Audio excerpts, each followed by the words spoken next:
আচ্ছা, এবার আর কোনো প্রশ্ন আছে? হ্যাঁ, মানে আমার কোরআন হাদিসে রয়েছে, হ্যাঁ শুনেছি, ইভেন অনেকে মুখে শুনেছি, কোরআন হাদিসে রয়েছে একবার সূর্য ডুবে গেছিল, নবী নামাজ পড়তে পারে নাই, এর কারণে নবী নাকি দোয়া করেছিল, যার কারণে নবীর দোয়া কবুল করে সূর্য আবারও কি রিটার্ন, মানে সূর্য আবারও উঠেছিল ওই নামাজ পড়ার সময়, যেন আমার ফেরত আসে, হ্যাঁ ওইরকম আর কি, হ্যাঁ এরকম। হ্যাঁ, ঠিকই বলেছেন, এরকম একটা হাদিস আছে, ঠিকই বলেছেন। হ্যাঁ, নবী একবার সূর্যরে থামাই দিছিল। আরো একজন নবী ছিল, ইসলামের দুইজন নবী মোট সূর্যরে থামাইছে। একটা হইতেছে পুরনো একজন নবী, আরেকজন হচ্ছে নবী মোহাম্মদ। নবী মোহাম্মদ নামাজ একবার ইয়া করছে, দেরি দেরি করছে আপনাকে এজন্য। আপনাকে একটু রিকোয়েস্ট করতে পারি? হ্যাঁ, আমি হাদিসটা বের করতেছি, আগে হাদিসটা দেখি জি দেখি। বিয়ার করেন, কিন্তু আমি এর ফাঁকে একটু রিকোয়েস্ট করি আপনাকে। হ্যাঁ, বলেন। আমি আপনাকে কোনো প্রকার ব্যক্তিগত আঘাত মানে কোনোভাবে আঘাত করবো না, আমি যেভাবে সাধারণ ভাবে ব্যবহার করতেছি আপনিও ঠিক একই ভাবে, মানে কোনো প্রকার আর কি কাউকে অপমান করে লজ্জা দিয়ে এরকম কথা বলবেন না প্লিজ, আমি আপনার কাছে রিকোয়েস্ট করতেছি। আমি যেভাবে কথা বলতেছি আপনি বলতেছেন, এতক্ষণ ঠিক আছে, মানে বুঝতে পারছেন আমি কি মিন করতেছি? হ্যাঁ, আপনি যদি মানে ঠিকভাবে কথা বলেন এবং আমার ইয়াগুলা বোঝার চেষ্টা করেন, তাহলে আমি হম হম হম। ইয়া করবো না। কিন্তু যদি ওকে দেখি ওকে, যে কাউকে আপনি ওকে ধর্মকে বা কোনো নবীন রাসূল বা জাকির বাহিনী হোক কোনো কিছু বলবেন না, উলুগুলো মানে একদম স্ট্রেট ফরওয়ার্ড কথা বলবেন, আপনি আপনার ব্যাখ্যা না দেবেন, না, আমি আপনার প্রশ্ন করবো। ওকে আমি যেটা মনে করি সেটা আমি বলবো। আমি কি বলবো নবী সম্পর্কে সেটা আপনি ডিক্টেট করতে পারবেন না ভাই। আপনি কি বলেন ওকে নবী সম্পর্কে সেটা যেমন আমি ডিক্টেট করবো না আপনাকে, আমি বলে দিব না যে অবুজ ভাই আপনার কিন্তু নবীরে লুচ্ছা বলতে হবে, এটা আমি আপনারে বলবো না। আপনি কি বলবেন না না বলবেন সেটা আপনার বিষয়, আপনার ব্যক্তিগত ওকে বিষয়। আমি কি বলবো না ওকে। না বলবো সেটাও আমার ব্যক্তিগত বিষয়। আমি আপনাকে দেখাচ্ছি, এই হাদিসটা আপনি পাবেন আশিফা গ্রন্থের প্রথম খণ্ড, ডুবন্ত সূর্য ফিরিয়ে আনা। ইমাম তহাবি তার রচিত মুশকিলুল হাদিস গ্রন্থে উল্লেখ করেছেন, হযরত আসমা বিনতে উমাইস এই বর্ণনা দুভাবে উল্লেখ করেছেন। একদা হুজুর সাল্লাল্লাহু আলাইহি ওয়াসাল্লামের উপর ওহী অবতীর্ণ হতে শুরু হয়। এ সময় তিনি হযরত আলী এর উরুর উপরে মাথা রেখে বিশ্রাম করছিলেন, তাই হযরত আলী আসরের নামাজ আদায় করতে পারেননি। সূর্য অস্তমিত হয়ে যায়। হুজুর হযরত আলী একে জিজ্ঞেস করলেন, হে আলী, তুমি কি আসরের নামাজ পড়েছো? আলী বলল, না। তখন হুজুর দোয়া করলেন, হে আল্লাহ, নিশ্চয়ই আলী তোমার ইবাদত ও তোমার রাসূলের আনুগত্যে থাকার কারণে তার নামাজ কাজা হয়ে গেছে, তুমি পুনরায় সূর্যকে উদিত করে দাও। হযরত আসমা বলেন, আমি সূর্যকে ডুবে যেতে দেখেছি, তারপর আবার আকাশে সূর্য উদিত হতে দেখেছি। সূর্যের রশ্মি তখন পাহাড়ের চূড়া ও জমিনে পতিত হয়েছে। উক্ত ঘটনা খায়বার যুদ্ধের সাহবা দুর্গ বিজয়ের সময় সংঘটিত হয়েছে। ইমাম তাহাবি বলেন, উক্ত বর্ণনাদ্বয় প্রামাণ্য ও নির্ভরযোগ্য সূত্রে বর্ণিত হয়েছে, আর উভয় বর্ণনার বর্ণনাকারীগণও নির্ভরযোগ্য এবং বিশ্বস্ত হিসেবে প্রমাণিত হয়েছে। এই জিনিসটা বলা আছে, এবং নিচে আরো বলা আছে যে হুজুর দোয়া করেন যারা দিন 1 ঘন্টা বৃদ্ধি করে দেওয়া হয় তখন সূর্য স্থিরভাবে দাঁড়িয়ে থাকে। এই জিনিসটা বর্ণনা করা আছে বাইহাকির হাদিসে। কিন্তু এই জিনিসটা বৈজ্ঞানিকভাবে সম্পূর্ণ ভুল। এরকম যদি ঘটতো তাহলে সারা পৃথিবী ধ্বংস হয়ে যেত, পৃথিবীর কোনো অস্তিত্ব থাকতো না, পৃথিবীতে কোনো প্রাণী জগতের অস্তিত্ব থাকতো না। পৃথিবী যদি 1 সেকেন্ডের জন্য স্থির হইতো তাহলেও পৃথিবীর যে বায়ুমণ্ডল সেটা ধ্বংস হয়ে যেত, পৃথিবীতে বিরাট একটা বিপর্যয় হইতো, কোনো বসবাসের উপযোগী কোনো কিছু থাকতো না, পৃথিবীর সমস্ত প্রাণী 1 নিমিষে মারা যেত। হ্যাঁ বলেন, ইয়া ভাই, আপনাকে আমি হাদিসটা বের করে দেখালাম, আপনি বলেন এবার। তাহলে ওনারা যে সাক্ষী রয়েছে হযরত আলীর কাঁধে শুয়েছিলেন, ওনারা যে ছিল ওখানে, উনি যখন লিখতেছে তাহলে ওনারা তো প্রতিবাদ করতেন যে এমনটা তো হয়নি, আপনি এমনটা কেন বললেন? তখন বলেছি, লেখা হয়েছে বলে তো আমরা এখন জানতেছি, তখন তো তারা প্রতিবাদ করতে পারতো, তারা তো এটা সত্য প্রমাণ আছে, কারণ ওনারা তো সাক্ষী ছিল, ওখানে ছিল, ওনারা কিভাবে এটাকে সমর্থন করলেন? ভাই, এই রকমের ঘটনা যেসব ব্যক্তিগণ এই রকমের ঘটনা হিন্দুদের ভিতরে আরো বেশি আপনি খুঁজে পাবেন। আপনি যদি হিন্দু বাবা টাবা, কেবলা কাবা, পীর ফকির, এই সমস্ত পুরোহিত এদের জীবনী পড়েন তাহলে দেখবেন অনেক অলৌকিক ঘটনা তাদের গ্রন্থে লেখা থাকবে। যেমন শ্রীরামকৃষ্ণ পরমহংস, ভারতের একজন বাবা, তার নামে অনেক এরকমের গল্প গুজব চালু হচ্ছে। অনেক নাকি কেরামতি করতে পারতো, অনেক নাকি টুকটাক করতে পারতো, কুদরতি মানে ঘটনা ঘটাইতে পারতো। এবং তার যে আশেপাশের চেলাচামুন্ডারা তারাও সাক্ষী দিত যে হ হ আমরা নিজেরা দেখছি এরকম হয়েছে, এরকম করছে। এমনকি আমি যখন ঢাকায় থাকতাম, হুজুর সায়দাবাদী নামে একজন পীর ছিল আমাদের এলাকায়। সেই সায়দাবাদী নাকি মানুষকে ফু দিয়া বাচ্চা আইনা দিত, যে মহিলাদের বাচ্চা হয় না সেই মহিলাদের পেটে ফু দিত, তারপর নাকি বাচ্চা হয়ে যেত। এবং তার তার যে চেলাচামুন্ডা, তার যে ভক্ত অনুসারীরা, তারা অনেকেই আমাকে আইসা নিজেরা সাক্ষ্য দিচ্ছে যে আমরা নিজেরা দেখছি ভাই, অনেক 10 বছর বাচ্চা হয় না মাইয়া মহিলার, তো সে একটা ফু দিছে আর তারপরে বাচ্চা হয়ে গেছে। এই রকমের ঘটনা তার ভক্ত অনুসারীরা যে স্বীকৃতি দিবে, এটা কোনো অস্বাভাবিক ঘটনা না।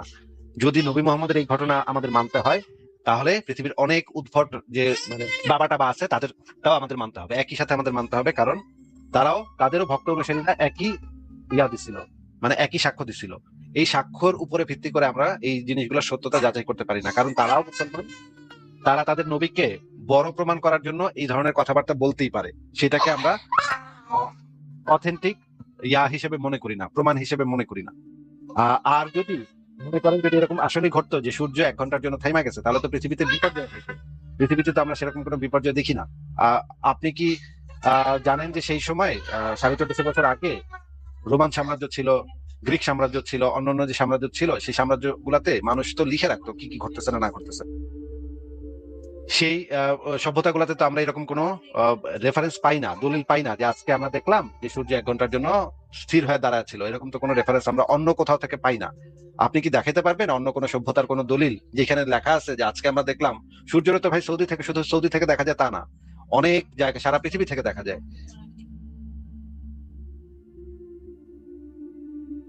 হ্যাঁ, এবার বলেন, অবুঝ ভাই বলেন। জি, তাহলে ধরেন বর্তমান যে বাবা টাবা আছে এনারা মনে করেন যে কোনো কিছু উদ্ভট কিছু করলে তার দলে যারা থাকে তারা সমর্থন করে, তারাও জানে যে ভণ্ড, তার হ্যাঁ তার হ্যাঁ, অর্থ আপনি কি উপার্জন হচ্ছে, এই তার যে থেকে আমরাও পাচ্ছি। সাইদি হুজুরকে যে চাঁদে দেখা গেছে এরকম একটা ঘটনা কি আপনি শুনেছিলেন? হ্যাঁ, আমি শুনেছিলাম কিন্তু আমি নিজে দেখি নাই। আচ্ছা, নিজে দেখেনি, কিন্তু পিরোজপুর অঞ্চলের তো হাজার হাজার লোক, লাখ লাখ লোক নাকি দেখছে ওই দিন সাইদির চাঁদে।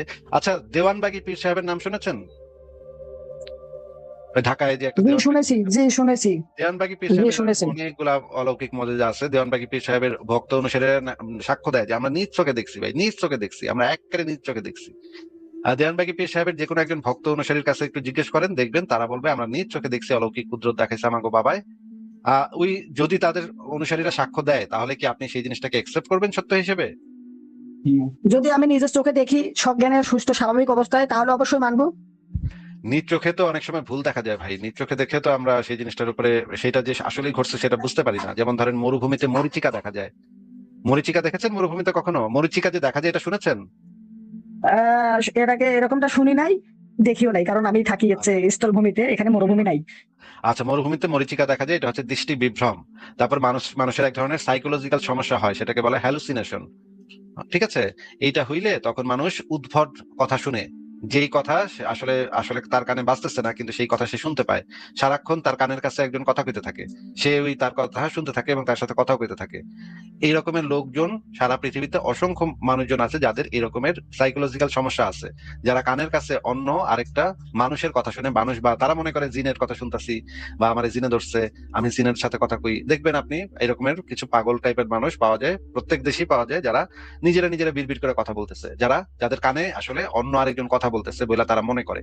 আবার অনেকে আছে যারা এরকমের মানুষ দেখে, চোখের সামনে দেখে আরেকজন মানুষকে, কিন্তু সেই মানুষের আসলে কোনো অস্তিত্ব নাই। এইগুলাকে বলা হয় সাইকোলজিক্যাল সমস্যা, মানসিক সমস্যা। তাদের মাথায় প্রবলেম হয়েছে, কোনো একটা সার্কিটে, কোনো মাথার ভিতরে যে ইয়াগুলা থাকে, নার্ভাস সিস্টেম থাকে বা নিউরাল নেটওয়ার্ক থাকে, সেই নিউরাল নেটওয়ার্কে কোনো একটা প্রবলেম হয়েছে। প্রবলেম হওয়ার কারণে তারা এরকমের উদ্ভট জিনিসপত্র দেখতেছে। আমরা তো এই দেখার মাধ্যমে কিছু দেখলেই আমরা সেই জিনিসটা বিশ্বাস করে নিতে পারি না। আমরা যেটা করতে পারি, যেটা একদম ভ্যালিড প্রমাণ হিসেবে উপস্থাপিত হবে, সেটা হচ্ছে আমরা বৈজ্ঞানিক ভাবে প্রমাণ করে দেখতে পারি যে এই জিনিসটা আসলে এরকম কিনা। কিন্তু সূর্য কখনো থাইমা গেছে? সূর্য যদি কখনো থাইমা যেত তাহলে তো ভাই পৃথিবীতে বড় ধরনের বিপর্যয় দেখা দিত। পৃথিবী তো টিকতো না, পৃথিবীতে তো বায়ুমণ্ডলই টিকতো না, মানুষ কোনো প্রাণী জগৎ টিকতে পারতো না। আপনি একটু জেমিনাইকে সার্চ করে জিজ্ঞেস করেন তো ভাই যে আচ্ছা, সূর্য যদি কখনো 1 ঘন্টার জন্য থাইমা যায় তাহলে পৃথিবীর কি হবে, বা পৃথিবীর প্রাণী জগতের কি হবে, এটা একটু জিজ্ঞেস করেন তো আপনি। হ্যাঁ, জিজ্ঞাসা করি নাই, তবে আপনি যা বলেন হয়তো বা এমনটা উত্তর দিবে যে পৃথিবী 1 সেকেন্ডের জন্য থেমে থাকলে ধ্বংস হয়ে যাবে।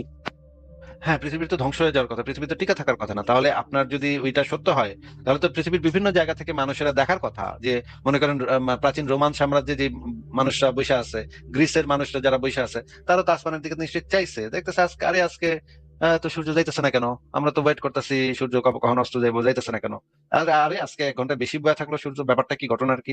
এরকম তো লক্ষ লক্ষ কোটি কোটি, সারা পৃথিবীর কোটি কোটি মানুষের এটা দেখার কথা। তারা তো তাদের বইপত্রে লেখা যাওয়ার কথা যে একদিন না আমরা একটা অদ্ভুত জিনিস দেখলাম, এই যে মানে দেখলাম যে এই যে এই সূর্য আজকে 1 ঘন্টা বয়ে থাকলো, যাই গেল না। ভাই, গ্রিসের যে জ্যোতির্বিজ্ঞানীরা তার বহু বছর আগে থেকে কোন নক্ষত্র কোন জায়গায় আছে, কোন নক্ষত্র কতটুকু দূরত্ব অতিক্রম করছে, এগুলো সবকিছু ছবি আঁকা রাখতো, লেখা রাখতো, যে আজকে আমরা দেখছি যে সূর্যের এইখানে, কালকে দেখছি চাঁদের এইখানে। এগুলো প্রত্যেকটা জিনিস তারা ডকুমেন্ট রাখতো, কারণ তারা এগুলা নিয়ে বৈজ্ঞানিক গবেষণা করতো। হ্যাঁ, প্রাচীন গ্রিসের মানুষেরা, সেই গ্রিসের মানুষেরা গবেষণা করতে করতে অনেক কিছু বাইর করে ফেলাইছে, এগুলা রেকর্ড রাখতে রাখতে। তো তারাও কিছু লিখলো না তাদের বইপত্রে যে একদিন আমরা দেখলাম সূর্য 1 ঘন্টা বেশি বয়সছিল, গেল না। এরকম তো ভাই আমরা পাই না কোথাও। তাহলে আপনি মানে এটার কোনো এই প্রমাণ দেখাতে পারবেন নাকি আপনার যে ধর্মগ্রন্থ ছাড়া, এছাড়া কোনো বাইরের থেকে কোনো নিরপেক্ষ প্রমাণ দেখাতে পারবেন? জি, বুঝতে পারছি। তাহলে মানে ওই আপনার কাছে নবীর কোনো সাথে বুঝতে পারছেন কি আমি এটা জানতে চাচ্ছি, যে আপনার কাছে কি নিরপেক্ষ প্রমাণ আছে নাকি ভাই? তাহলে গ্রিস গ্রিস মনে করছে যারা এরকম মনে করেন তথ্য কালেক্ট করে লিখে রাখতেছে, তারা লিখে রাখতো।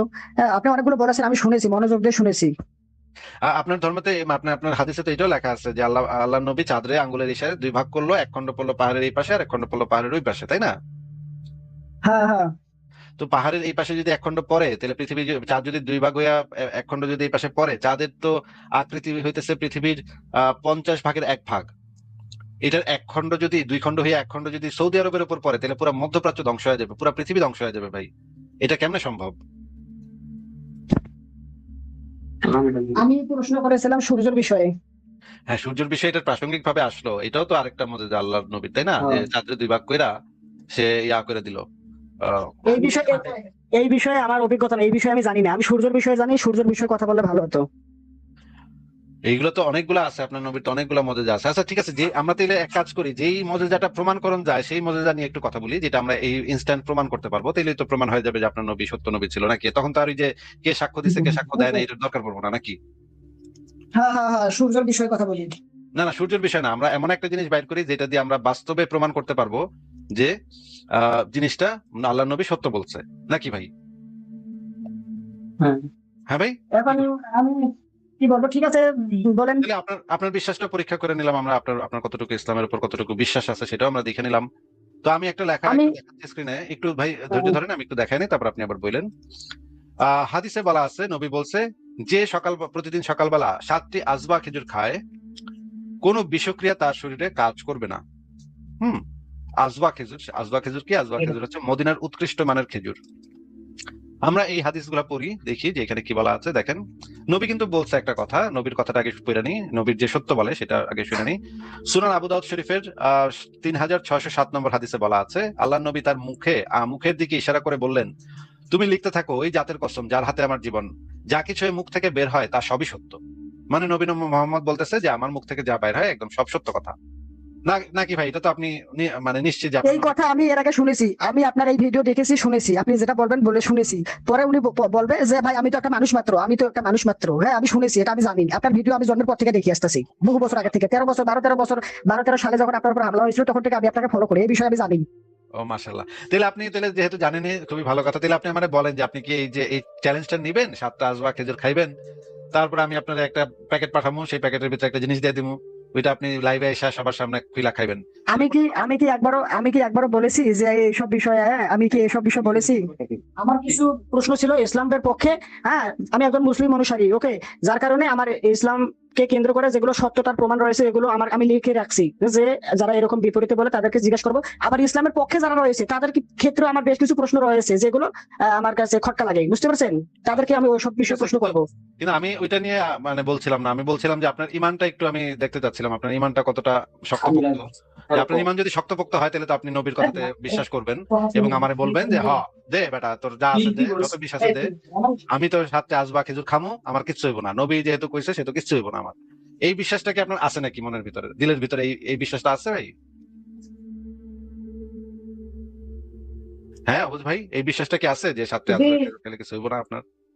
আমি কি এমনটা বলেছি যে এরকম আমি চ্যালেঞ্জ দিচ্ছি, ইসলাম গ্রন্থে এটা আছে আর আমি এটা মানি? আমাকে ভাই জিজ্ঞেস করতেছি রে ভাই, প্রশ্ন করতেছি, এটা আমার প্রশ্ন।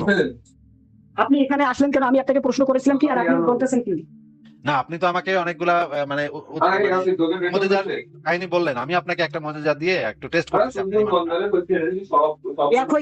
একই এই মুজেজা আমিও আমার টাইটেল লিখে রাখছি, মানে এটা আর কি লিখে রাখছি, যারা ইসলামের পক্ষে এরকম তাদেরকে আপনি যে চ্যালেঞ্জ আছে আমি তাদেরকে করাবো, তাদেরকে দিব, তারা খাইতে রাজি থাকলে আমার লগে যোগাযোগ করতে বলিয়েন, আমি তাদের জন্য এটা লিখে রাখছি। আপনাকে যখন প্রশ্ন করতেছি আমি এগুলো টাইপ করে রাখছি, আপনাকে 12-13 সাল থেকে আমি ফলো করি, আপনি বিষয়টা বুঝতে পারতেছেন? হ্যাঁ বুঝতে পারছি, কিন্তু তারা যদি বলে ভাই ওই আজবা খেজুর আর এখন পৃথিবীতে পাওয়া যায় না ভাই, এটা হারায় গেছে ভাই, এটা বলে তখন তো বলবো, তো মনে করেন যে ভণ্ড, মনে করেন যে আমি প্রকাশ্যে বলে দিব যে হ্যাঁ, ও মনে করেন যে হ্যাঁ এটাকে অস্বীকার এড়িয়ে যাওয়ার জন্য এরকমটা বলতেছি। বাটপারি করতেছে, তাই না? এটা তো একদম হ্যাঁ, হ্যাঁ, এড়িয়ে যাওয়ার জন্য, হ্যাঁ, এই তো বাস্তব কথা, আমি 100% অনেস্ট। হ্যাঁ, এই হাদিসের ভিতরে লেখা আছে, দেখেন লেখা আছে, মদিনার উৎপন্ন উৎকৃষ্ট খুরমা খেজুর, হ্যাঁ আজবা হইতেছে মদিনায় উৎপন্ন উৎকৃষ্ট খুরমা, এই খেজুরটা মদিনার যদি খেজুরটা আপনি খান তাহলে আপনার বিষক্রিয়া কাজ করবে না। ঠিক আছে, আপনাকে আমি এই জিনিসটা জিজ্ঞেস করতে চাইছিলাম। ঠিক আছে, এবার বলেন আর কি কোনো প্রশ্ন আছে নাকি বিদায় জানাবো এখন? অবুজ ভাই আর কি কিছু বলবেন নাকি আপনাকে আজকে তাহলে বিদায় জানাই, কারণ আরো অন্য না না, আমি শুনতেছি জি, আমি শুনতেছি। পরবর্তী প্রশ্নটা করতে চাই। তাহলে ভাই আরেকদিন করেন, কারণ একদিনে সব করে ফেললে তো কেমনে হবে, ধীরে ধীরে করেন। আচ্ছা, আপনার সাথে ব্যক্তিগতভাবে যোগাযোগ করার কোনো আছে, অপশন আছে? আমি কিন্তু এর আগে আপনাকে ইউটিউবে বলেন, ইউটিউবে মেনশন দিয়েছি, ফেসবুকে মেসেজ দিয়েছি, মানে ওভারঅল সবকিছু সবগুলো প্ল্যাটফর্ম থেকে চেষ্টা করতে পারি নাই। ব্যক্তিগতভাবে আপনার সাথে আমার যোগাযোগ করা একটু ইমার্জেন্সি প্রয়োজন। ভাই ব্যক্তিগত যোগাযোগ আমি করি না ভাই, ব্যক্তিগত যোগাযোগ আমি পছন্দ করি না। ইমার্জেন্সি। তাহলে মেইল করতে পারেন, আমাকে মেইল করতে পারেন, এই যে info@সংশয়.com এটাতে মেইল করতে পারেন। এই যে ওকে। এটাতে মেইল করতে পারেন। আচ্ছা, মানুষ সৃষ্টি হয়েছে কিভাবে, না মানুষ যে আমরা যে বেঁচে আছি এটা কি কারণে, আমাদের উদ্ভাবনটা কি কারণে, এটা জাস্ট লাস্ট বলে দেন। মানুষ সৃষ্টি হয়নি ভাই, মানুষের জন্ম হয়। মানে আমরা যে অবস্থান করতেছি পৃথিবীতে, আপনি আমি যে রয়েছি, এটা শুরু কিভাবে, মানে এটার প্রথম, মানে বুঝতে পারছেন বিষয়টা? মানে প্রথম থেকে আমরা কিভাবে মানুষ যাত্রা চলতে রয়েছে পৃথিবীর বুকে, আমরা অবস্থান করতেছি, এটা প্রথম শুরুটা কিভাবে হলো, এটাই প্রশ্ন। লাস্ট করে উত্তর দিয়ে যাবেন, আপনার মতামত জানিয়ে দিয়ে যাবেন। আচ্ছা, এটার প্রথম শুরু মানে আপনি জীবের প্রথম শুরু এটা জিজ্ঞেস করতেছেন নাকি পুরো জীব না, শুধু মানুষ, শুধু মানুষ। শুধু মানুষ? মানুষের তো মানুষটা আসছে অন্য অন্য প্রাণীগুলার বিবর্তনের ধারাবাহিকতায় মানুষ আসছে। মানুষ তো আগে এরকম মানুষ ছিল না, মানুষ আগে ভিন্ন রকম ছিল। আপনি যদি 1 লাখ 2 লাখ বছর আগের মানুষের কঙ্কাল গুলা মানে গবেষণা করেন, তাহলে দেখবেন মানুষ সেই সময় মানুষের চোয়ালের গঠন, মানুষের মেরুদণ্ড এগুলা ভিন্ন রকম ছিল। মানুষের মেরুদণ্ড আরেকটু বাঁকানো ছিল, এখন একটু সোজা হয়েছে। মানুষ আস্তে আস্তে সোজা হয়ে দাঁড়াইছে। এই জিনিসগুলা আমরা বিভিন্ন পরীক্ষা নিরীক্ষার মাধ্যমে পাই। মানুষ নামের যে প্রজাতিটা, সেই প্রজাতিটা আসছে বানর প্রজাতির কিছু বিলুপ্ত, তাদেরকে বলা হয় কমন অ্যানসেস্টর। সেই কমন অ্যানসেস্টর থেকে মানুষ প্রজাতি, নিয়ান্ডারথাল মানুষদের প্রজাতি এবং অন্যান্য শিম্পাঞ্জি, বনবো, এই যে প্রাণীগুলা, সেই প্রাণীগুলা আসছে একটা কমন অ্যানসেস্টর থেকে। সেই বানরগুলা বা সেই এপ গুলা এখন আর পৃথিবীতে নাই, সেগুলা বিলুপ্ত হয়ে গেছে। কিন্তু তাদের থেকে কিছু শাখা প্রশাখা হয়ে, তাদের একটা শাখা প্রশাখা হচ্ছে আমরা হোমোসেপিয়েন্স। আমরা মানুষরা, আধুনিক মানুষরা হচ্ছে হোমোসেপিয়েন্স। তারা হচ্ছে সেই রুট থেকে আসা, সেই শাখা প্রশাখা থেকে আসা একটা প্রজাতি। এরকমের অনেকগুলা প্রজাতি সেই রুট থেকে আসছে। আমরা যদি বৈজ্ঞানিক গবেষণা করি, ফসিল রেকর্ড গুলা যদি অ্যানালাইসিস করি, তাহলে আমরা এইটা দেখতে পাই। কিন্তু এই জিনিসটা বুঝাইতে গেলে আপনাকে অনেক সময় লাগবে। আজকে তাহলে আপনাকে বিদায় দিই অবুঝ ভাই। কিন্তু কিন্তু অনেকে যে এটাকে দ্বিমত পোষণ করে, যেমন মানুষের লেজ রয়েছে, লেজ থেকে মানুষজনের যে আদি মানুষ রয়েছে, ওখান থেকে ঠিক ঠিক উন্নত রয়েছে, এগুলো আমি দেখেছি, পড়েছি। হ্যাঁ, এইসব বিষয়, হ্যাঁ, তাইলে এটা অনেকে আর কি বিজ্ঞান প্রমাণ করেছে, কি মানে ভুয়া প্রমাণ করেছে। আমি নিজেই না, কি কারণে না ভাই, হলো? না ভাই, এটা হচ্ছে গিয়ে সাধারণ যারা মানুষ আছে তাদের মধ্যে বিপুল পরিমাণ মানুষ এটাকে অস্বীকার করে। এটা ঠিক বলেছেন, সাধারণ মানুষদের মধ্যে প্রচুর না মানুষ ভাই, আছে। সাধারণ একটু কথাটা শুনে নেন ভাই, কথাটা শুনে নেন। আপনারা যদি দেখতে চান আমি প্রমাণ করেও দেখাবো। সাধারণ মানুষের মধ্যে বিবর্তন তত্ত্বকে অস্বীকার করার প্রবণতা অত্যন্ত বেশি, এটা ঠিক, যারা একদম আমজনতা, সাধারণ মানুষ তাদের মধ্যে। কিন্তু যারা এই বিষয়ে গবেষক, যারা বিজ্ঞানী, তাদের ভিতরে একটা গবেষণা চালানো হয়েছিল যে কত পার্সেন্ট বিজ্ঞানীদের মধ্যে কত পার্সেন্ট মানুষ বিবর্তন তত্ত্বকে সত্য হিসেবে গ্রহণ করে, কত পার্সেন্ট মানুষ সত্য হিসেবে গ্রহণ করে না। তাদের ভিতরে গবেষণা করে দেখা গেছে 97% বিজ্ঞানী, 97% বিজ্ঞানী একমত হয়েছে যে বিবর্তন তত্ত্ব সত্য। 97% বিজ্ঞানী একমত হয়েছে। এই এত বেশি সংখ্যক বিজ্ঞানীদের মধ্যে মানে হচ্ছে গিয়ে এই সমস্ত বিষয় নিয়ে তাদেরকে জিজ্ঞেস করলে তারা আসলে সহজে উত্তরই দেয় না। এবং বিজ্ঞানীদের ভিতরে আরেকটা কালচার আছে যে তারা বেশিরভাগ ক্ষেত্রে একমত হয় না, একজন আরেকজনের সাথে খালি দ্বিমত করে। এটা বিজ্ঞানীদের একটা কালচার। কিন্তু তারপরেও এই বিষয়ে সবচাইতে বেশি বিজ্ঞানীরা একমত পোষণ করেছে এবং তারা বলেছে, তাদের মধ্যে 97% বিজ্ঞানী বলেছে যে এইটা বিবর্তন তত্ত্ব অবশ্যই সত্য। বিবর্তন তত্ত্বকে অস্বীকার করার মতো কোনো স্কোপ আমাদের কাছে নাই। আমাদের কাছে এমন কোনো যুক্তি নাই, এমন কোনো প্রমাণ নাই যেটা দ্বারা আমরা বিবর্তন তত্ত্বকে অস্বীকার করতে পারি। মাত্র 3% মানুষ সেটার সাথে দ্বিমত করেছে। সেই 3% মানুষের হিস্ট্রি দেখা গেছে যে তারা খুবই ধর্ম বিশ্বাসী ছিল। এই কারণে তারা ওই বিবর্তন তত্ত্বের সপক্ষে মত দিতে পারে নাই, শুধুমাত্র ধর্মের কারণে। তারা যেহেতু একটু ধার্মিক পরিবার থেকে আসে এবং নিজেরাও ধার্মিক, এই কারণে তারা ওইটাতে এগ্রি করতে পারে নাই। কিন্তু আপনি যে আপনাদের মধ্যে একজন বললেন বোধহয় যে বিবর্তন তত্ত্বকে নাকি বিজ্ঞানীরা করছে, তাহলে আপনারা একটু আমাদেরকে সেই প্রমাণটা দেখান। আমি আপনাকে সেই প্রমাণটা দেখাবো যে 97% বিজ্ঞানীদের মধ্যে 97% বিজ্ঞানী এটার সাথে একমত পোষণ করেছে যে বিবর্তন তত্ত্ব সত্য। আমি তাহলে সেটা একটু বের করে দেখাই আপনাদেরকে। দেখেন আপনারা আগে যে বিজ্ঞানীদের মধ্যে ঐক্যমত আছে। ওকে, আপনি বলেছেন, আমরা মেনে নিয়েছি। আমি বললাম না না না, স্ক্রিন রেকর্ড করে রাখতেছি, এগুলো আমি যাচাই বাছাই করবো পরে, এখন অনেক সময় লাগবে। আপনি ইয়ে করেন, এটাও একটু বলেন দেখেন ভাই, তাহলে। একটু দেখেন ভাই, একটু দেখেন আগে। হ্যাঁ, এটা হচ্ছে ওকে ওকে, দেখান। ওকে। এটা হচ্ছে পিউ রিসার্চ সেন্টারের একটা গবেষণা। পিউ রিসার্চ সেন্টার হচ্ছে সারা পৃথিবীতে যে স্ট্যাটিস্টিক্যাল ডেটা আছে, মানে পরিসংখ্যানের দিক দিয়ে সবচেয়ে অথেন্টিক একটা সেন্টার, এটাকে বলে পিউ রিসার্চ সেন্টার। ওরা একটা গবেষণা করেছে বিজ্ঞানীদের মধ্যে, এই যে এইটা হচ্ছে ওদের ফাইন্ডিং, দেখেন। Humans and other living things have evolved over time. সায়েন্টিস্টদের মধ্যে 97% এগ্রি করেছে, এবং শুধুমাত্র পাবলিকের মধ্যে মাত্র 61% এগ্রি করেছে। মানে সায়েন্টিস্টদের মধ্যে 97% মানুষ এগ্রি করেছে মানুষ ইভলভ হয়েছে, হিউম্যান এবং অন্যান্য প্রাণীরা ইভলভ হয়েছে, এটার সাথে একমত পোষণ করেছে 97%। এটার এই আর্টিকেলের লিঙ্কটা আমি আপনাদেরকে দেখাচ্ছি, যে পিউ রিসার্চ সেন্টারের যে লিঙ্ক, এটা হচ্ছে পিউ রিসার্চ সেন্টারের গবেষণা। সেই গবেষণাটা আমি আপনাদেরকে বের করে দেখাচ্ছি। আস্তে আস্তে দেখেন একটু, এই যে দেখেন, এটা হচ্ছে পিউ রিসার্চ সেন্টারের গবেষণা। উপরে আপনারা নিশ্চয়ই দেখতে পাচ্ছেন, Pew research centre, evolution, climate change and other issues. এখানে দেখেন এই যে এই জিনিসটা দেয়া আছে, humans and other living things have evolve over time. সায়েন্টিস্টদের মধ্যে ঐক্যমত হচ্ছে 97%। মানে এটা হচ্ছে একটা হিউজ নাম্বার। পৃথিবীতে আর কোনো বৈজ্ঞানিক তত্ত্ব সম্পর্কে এত বেশি এগ্রিমেন্ট হয় নাই। শুধুমাত্র বিবর্তন তত্ত্ব সবচেয়ে দেখেই এইটা সম্পর্কে এত বেশি মানুষ এগ্রি করেছে, এত বেশি বিজ্ঞানী এগ্রি করেছে এটার সাথে। এবার আপনারা একটু বলেন যে আপনারা নাকি মানে কোন বিজ্ঞানীরা নাকি প্রমাণ করেছে, সেটা একটু বলেন, কোথায় কোন বিজ্ঞানী প্রমাণ করেছে, দেন একটু। আমি কোনো বিজ্ঞানের কথা বলি নাই, আমি বলেছিলাম বেশ কিছু মানুষ এটাকে অস্বীকার করেছে। হ্যাঁ, না না, সাধারণ মানুষের কথা আর বিজ্ঞানীদের কথা তো আলাদা ভাই। হ্যাঁ, সাধারণ মানুষ তো কইতেই পারে, সাধারণ টঙের দোকানে একটা মানে মুমিন তো গিয়া কইতেই পারে আমি আইনস্টাইনের থেকে বড় বিজ্ঞানী। গুলিস্তানের মোড়ে খাড়া একজন বিজ্ঞানী তো কইতেই পারে আমি ভাই স্টিফেন হকিং এর থেকে বড় বিজ্ঞানী আমি। এটা তো গুলিস্তানের মোড়ে খাড়া মানে একবারে কইলে তো সেটার কোনো মূল্য নাই তো। কিন্তু কোন বিজ্ঞানীরা এই জিনিসটাকে ভুল প্রমাণ করেছে এরকম কোনো কিছু আপনাদের কাছে আছে? হ্যাঁ, ধ্রুব রাথের একটা ভিডিও দেখছিলাম, এটাকে ভুয়া প্রমাণ করেছিল উনি। ধ্রুব রাঠি তো ভাই বিজ্ঞানের কোনো দলিল না ভাই। ধ্রুব রাঠি তো হচ্ছে একজন ইউটিউবার। আপনার কাছে কোনো বিজ্ঞানের কোনো বিজ্ঞানীদের কোনো একটা অথেন্টিক জার্নাল যেটা দ্বারা বিবর্তন তত্ত্বকে ভুল প্রমাণ করা যায় এরকম কিছু? এখন আমি এই বিষয়ে রিসার্চ করব, এই বিষয়ে আমি রিসার্চ করবো। বুঝছেন, আমি বিটফুল আছে, এখন আমি এই বিষয়ে রিসার্চ করবো, এখন যে কোনো বিজ্ঞানী মানে কোন বিজ্ঞানী কি বলেছে না বলেছে প্রপার ভাবে নিজে ঘেটে ঘেটে দেখবো। আচ্ছা, কিন্তু আপনি এরকমের সাধারণ মানুষের বক্তব্য আর বিজ্ঞানীদের বক্তব্য তো ডিফারেন্ট, তাই না? এটা তো জানেন। জি, যারা এই বিষয়ে বিজ্ঞানীদের আমি বিশেষজ্ঞ, দেখো। হ্যাঁ, যারা এই বিষয়ে বিজ্ঞানীদেরটা বিশেষজ্ঞ খুঁজে বের করবো। যারা এই বিষয়ে বিশেষজ্ঞ তাদের বক্তব্যটা তো আলাদা হবে, তাই না? হ্যাঁ হ্যাঁ। ঠিক আছে, আপনারা গবেষণা করেন, গবেষণা করে যদি কিছু পান নিয়ে এসেন তাহলে হ্যাঁ হ্যাঁ, তাহলে যারা মুসলমান তারা তো এটা মানে না যে এরকম বিবর্তন যেটা মানে হয়েছে, মানে না। কারণ আমরা মানুষ হিসেবে ধর্ম নিয়েছি আদম আলাইহিস সালাম, হাওয়া আলাইহিস সালাম থেকে। হ্যাঁ, আমরা তো ধর্মের প্রতি মানে অনুগত, যাই হোক। আর আপনারা যারা কিন্তু নাস্তিক ভাই তারা তো মনে করেন যে এটা তো যুক্তিতে হয় না। যেমন ধরেন হাদিসে বলা আছে আদম ছিল 60 হাত লম্বা, মানে 90 ফুট লম্বা। হ্যাঁ, 90 ফুট লম্বা কোনো মানুষের পৃথিবীতে হাঁটাচলা করা সম্ভব না, অসম্ভব ব্যাপার। আবার বলা আছে আদমে নাকি 1000 বছর বাঁচছিল। 1000 বছর বাঁচা কোনো মানুষের পক্ষে সম্ভব না ভাই। মানুষের বডি সেইভাবে তৈরি না ভাই। এইগুলো তো সব ভুয়া কথা। মানে আপনি মনে করেন যদি 90 ফুট লম্বা একটা মানুষ সে দিনে কতগুলা খাইবো, কতটি খাইবো এবং কতটি হাঁটবো, এটার আপনার কোনো মানে আইডিয়া আছে ভাই? আপনি কি মানে মনে করেন এটা এই রকমের একজন মানুষ তো খাড়ায় থাকতে পারবো না 90 ফুট লম্বা? এগুলা তো সব গাঞ্জাখুরি কথা, গাঞ্জা গুঞ্জা খাই এগুলো মানুষ লিখছে, কিছু মানুষ এগুলো লেখছে। এগুলোর তো ভাই কোনো মানে এগুলা হাসাহাসি করার মানে মতো ব্যাপার, যে মানে 90 ফুট লম্বা বেড়ায় হাঁটতেছে পৃথিবীতে। এটা কি সম্ভব? আপনার কি মনে হয় 90 ফুট আদম এটা সম্ভব? না, আমি তো নিজ চোখে দেখি নাই, তবে ফেরাউনকে দেখেছি, এখনো উল্লাস করছে না, ওকে এখনো জাদুঘরে রাখা হয়েছে, মানুষজন ভাই দেখে দেখে ফেরাউনের দেখে আর কি রাখে। ভাই এটা তো ফেরাউনের লাশটাকে মমি করা হয়েছে, মমিফিকেশন।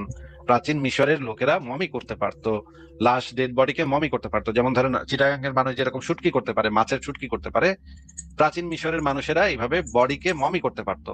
বডির ভিতরে যেই জিনিসগুলা দ্রুত পচনশীল, যেমন ধরেন আপনার নাড়ি ভুঁড়ি, আপনার ব্রেইনের মগজ, এগুলো হচ্ছে দ্রুত পচনশীল। মানে হচ্ছে কিছুক্ষণ আপনি মারা গেলে কিছুক্ষণের ভিতরে এগুলো পচা শুরু করে দিবে। সেই জিনিসগুলো বের করে তারপরে সেইখানে যদি লবণ ঢুকায় দেয় এবং লবণ ঢুকায় যদি সূর্যের তাপে রেখে দেয়, তাহলে আপনার বডিটা মমি হয়ে যাবে, মমিতে পরিণত হবে। তারপরে আপনার বডিতে বিভিন্ন কেমিক্যাল মাইখা ওইটা কাপড় দিয়ে মোড়ায় রাখলে আপনার বডি 1-2 হাজার বছর পর্যন্ত টিকা থাকবে, কিচ্ছু হবে না। এরকম অনেক মমি আধুনিক সময় অনেকগুলা মমি করা হয়েছে। যেমন রাশিয়ান একজন নেতা ছিল লেনিন, হ্যাঁ, ভ্লাদিমির ইলিচ লেনিন। তার যে বডি, সেই বডিটাকে মমি করে রাখা হয়েছে। এখনো রাশিয়াতে গেলে আপনি সেই মমি দেখতে পাবেন, লেনিনের মমি দেখতে পাবেন, স্টালিনেরও মমি করা হয়েছে। এরকমের অনেক মানুষের মমি এখনো করা হয়। যদি আপনি কোনো বিখ্যাত ব্যক্তি হন এবং আপনি যদি মরার সময় বইলা যান যে আমার বডিটারে মমি করে রেখে দিও তোমরা, তখন অন্যরা যারা একটু টাকা পয়সা খরচ লাগবে আর কি, তারা আপনার বডিটাকে মমি করে মিউজিয়ামে রেখে দিবে। এইটা খুবই মানে নর্মাল একটা ব্যাপার, এটা আল্লাহর কোনো কুদরত না ভাই। ওই ফেরাউনের কথা যেটা বললেন, সেই ফেরাউন বলতে যেই রাজার কথা বোঝাচ্ছেন, সেই রাজা সেই সময় তাদের যে কালচার ছিল, তাদের যে ধর্মীয় বিশ্বাস ছিল, সেই ধর্মীয় বিশ্বাস অনুসারে তারা মনে করত যে মরার পরে একটা সময় তারা আবার জানতে হবে। তখন আবার জানতে হইলে তখন আমরা বডি পামু কই? এই জন্য তারা তাদের বডিটাকে সংরক্ষণ করে রাখতো। তারা মনে করতো তাদের আবার পুনর্জীবন ঘটবে, এই জন্য তারা তাদের বডিটাকে সংরক্ষণ করে রাখতো। তারা নির্দেশ দিয়ে যাইতো যে আমার বডিটাকে খুব সুন্দর করে রাখবি, তোরা ভালো করে রাখবি, কারণ আমি তো আবার বেঁচে উঠুম, তখন তো আমার বডি লাগবো। এই জন্য তারা তাদের যে অধীনস্থ দাস দাসীদেরকে এই নির্দেশ দেওয়া যেত। ওই রাজাটা মারা যাওয়ার পরে তাদের যে অধীনস্থ লোকেরা তারা সেই বডিটাকে মমি করে রাখতো। এরকমের অনেকগুলা মমি মিশরে পাওয়া গেছে, আবার অনেক অন্যান্য দেশেও এই মমিগুলা পাওয়া গেছে। যারা এই মমিফিকেশনটা পারতো, কিভাবে মমি করতে হয় সেটা যারা জানতো, তারা এটা করতে পারতো। এখনো বাংলাদেশেও মানুষ এই যে মানে চিটাগাঙে শুটকি তৈরি করে, মাছগুলো অনেক বছর টিকা থাকে। গরুর মাংসেরও মমি করা যায়, গরুর মাংসেরও এগুলো করা যায়, মানে শুটকি করা যায়, এগুলো অনেক বছর টিকা থাকে। গরুর মাংস যদি আপনি ঠিকভাবে করতে পারেন, রোদে শুকাইতে পারেন, লবণ দিয়া, পানিটা একদম ঝরায় ফেলতে হবে, শুকায় একদম ঝরায় ফেলতে হবে, পানিটা দিয়ে সবচেয়ে বেশি পচনটা ধরে। সেই পানিটা যদি শুকায় ফেলা আপনি যদি লবণ দিয়া করতে পারেন, ব্যাকটেরিয়া গুলো মাইরা ফেলতে পারেন, তাহলে এটা আপনি বহুদিন ফ্রিজে রেখে সেই গরুর মাংসটা খাইতে পারবেন, একটু একটু করে খাইতে পারবেন। এটা অনেক মানে হেলদিও হয়, তাহলে হাই প্রোটিন থাকে ওই গরুর মাংসে। এখন এই জিনিসটা তো আল্লাহর কোনো কুদরত না ভাই, এটা তো মানুষেরা এই বডি গুলাকে মমি করছে। আপনারা কি এতদিন ভাবছিলেন যে এটা আল্লাহ মমি করছে? বলেন তো। পানিতে মুসা নবী লাঠিতে বাড়ি দিয়েছিল, রাস্তা হয়েছিল, সাগর ফাঁক হয়ে রাস্তা হয়েছিল, ওখান দিয়ে মুসা নবী ও তার দলের সঙ্গী বঙ্গ যারা ছিল সাহাবী তারা পার হয়েছে, আবার লাঠি দিয়ে আল্লাহর হুকুমে বাড়ি দিয়েছে, আবার পানি হয়ে গেছে, রাস্তা বন্ধ হয়ে গেছে, ওখানে ফেরাউন পরে মরে গেছে এবং বহু বছর ওই পানির মধ্যে ছিল। তাহলে আচ্ছা, বহু বছর কতদিন যে প্রসেস পানির যাওয়ার মধ্যে কথা, ছিল, পরবর্তীতে ওখান থেকে তুলে বহু বছর যে, তারপরে আচ্ছা একটু একটু একটু বলেন যে বহু বছর যে সেই মমিটা পানির ভিতরে ছিল, তারপরে এটাকে তুইলা তারপরে তাকে কবরে রাখছে, মমিনা এইটা? মমিনা সে জীবিত অবস্থায়, সে আচ্ছা, জীবিত অবস্থায় জীবিত অবস্থায় পানির মুসা ভিতরে নবী ছিল। পিছনে ধরতে গিয়েছিল মুসা নবীকে হ্যাঁ হ্যাঁ, বুঝছি বুঝছি বুঝছি সাগরে। হম। বুঝছি। তো ওই মমিগুলা যারা গবেষণা করছে তারা কি এই ধরনের কোনো কথা বলছে যে এই পানি, এই মমির যে মানুষটা, সেই মানুষটা অনেক বছর পানির ভিতরে ছিল, তারপরে অন্য মানুষটা সেই মানুষটাকে উঠাইয়া তারপরে মমি করছে? এরকমের কোনো কথা কি সেই মানে মমিগুলাকে যারা গবেষণা করছে তারা কি কেউ বলছে? বলেন। যে সময়ে ফেরাউনের লাশ বা ফেরাউনের মৃত্যু ঘটেছে সেই সময় থেকে কি মুমি প্রচারিত রয়েছে? হ্যাঁ, তার অনেক আগে থেকেই মমি করা হয় মানুষের। ওই ওই যে যেই ফেরাউনের কথা আপনি বলতেছেন, তারও অনেক পুরনো মমি পাওয়া গেছে। পৃথিবীর বিভিন্ন মিউজিয়ামে আরো অনেকগুলা মমি আছে, শত শত মমি পাওয়া গেছে। ঠিক আছে, একটা না কিন্তু। আপনি কি ভাবছেন একটা মমি পাওয়া গেছে মাত্র? না ভাই, শত শত মমি পাওয়া গেছে। প্রাচীন বিশ্বে এইগুলা খুবই নর্মাল ব্যাপার ছিল। যারা হচ্ছে অনেক ধনী, তারা তাদের বডিটাকে মমি করে রেখে যেত। আপনাকে আমি যেটা জিজ্ঞেস করলাম সেটার তো উত্তর দিলেন না ভাই। আমি আপনাকে জিজ্ঞেস করতেছি যে ওই যে যেই মমিটার কথা আপনি বলতেছেন, দ্বিতীয় রামেসিস, এটাকে বলা হয় দ্বিতীয় রামেসিস। হ্যাঁ, আপনি যে ফেরাউনের কথা বলতেছেন সেই ফেরাউনের নাম হইতেছে দ্বিতীয় রামেসিস। এই দ্বিতীয় রামেসিসের বডিটা যে কখনো পানিতে ছিল, এটা কি কোনো বিজ্ঞানী পরীক্ষা করে এই রকমের কোনো রিপোর্ট দিছে যে হ্যাঁ আমরা পরীক্ষা নিরীক্ষা করে দেখছি এই বডিটা একটা সময় পানির ভিতরে ছিল, অনেকদিন পানির ভিতরে ছিল, তারপরে এটা উঠাইয়া, কারণ ওই যে টেস্ট করলে তো এগুলো বোঝা যায়, বডি টেস্ট করলে এগুলো বোঝা যায় যে কে কোন জায়গা ছিল। যেমন ধরেন পোস্টমর্টেম করলে, মনে করেন লাশের পোস্টমর্টেম করে না, ওই যে কেমনে মূল্য বেড়ায় জানার জন্য। নাম শুনছেন পোস্টমর্টেমের? হ্যাঁ হ্যাঁ, ঠিক আছে, বুঝতে পেরেছি। আচ্ছা, তাহলে পোস্টমর্টেম আমরা যারা সুনাহাগা মুমিন পোস্টমর্টেম করার সময় পোস্টমর্টেম করার সময় অনেক পরীক্ষা নিরীক্ষা করে বডিতে, নানা রকমের পরীক্ষা নিরীক্ষা করে দেখে যে এই বডিটা কেমনে মরছে, কয়টার সময় মরছে, কি কারণে মরছে, রক্ত টেস্ট করে, এইটা টেস্ট করে, সেটা টেস্ট করে, অনেক ধরনের টেস্ট করে তারপর একটা পোস্টমর্টেম রিপোর্ট দেয় যে এই ব্যক্তি কিভাবে মারা গেল। সেটা আবার মামলা মোকদ্দমাতে খুবই কাজে লাগে। এরকম তো শুনছেন আপনি নাকি? হ্যাঁ ভাই, জি শুনতেছি। পোস্টমর্টেম যে মানুষ করে এটা তো শুনছেন যে একদম খুব সুন্দর ভাবে রিপোর্টে চলে আসে সবকিছু, যে কখন মরছে, হুম হুম হুম কেমনে হুম মরছে, কি হুম হুম। খাইছিল, তার আগের দিন কি খাইছিল, পরের দিন হাঁকছে নাকি, জি আমি জানি। নাকি, সবকিছু রিপোর্টে বাইরে আসে, তাই না? এমনকি হ্যাঁ, হ্যাঁ। ওই দিন সেক্স করছিল কিনা, তারপরে ইয়া করছিল, কি কি করছে সবকিছু একদম রিপোর্টে চলে আসে।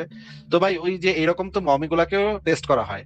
মমি যারা টেস্ট করছে তারা কি কেউ বলছে যে এই মমিটা, এই মানুষটা পানিতে ছিল, তারপরে এটারে চিল্লা মমি করা হয়েছে, এরকম কি কেউ কিছু বলছে? এরকম কোনো আপনি পড়ছেন বা প্রমাণ পাইছেন?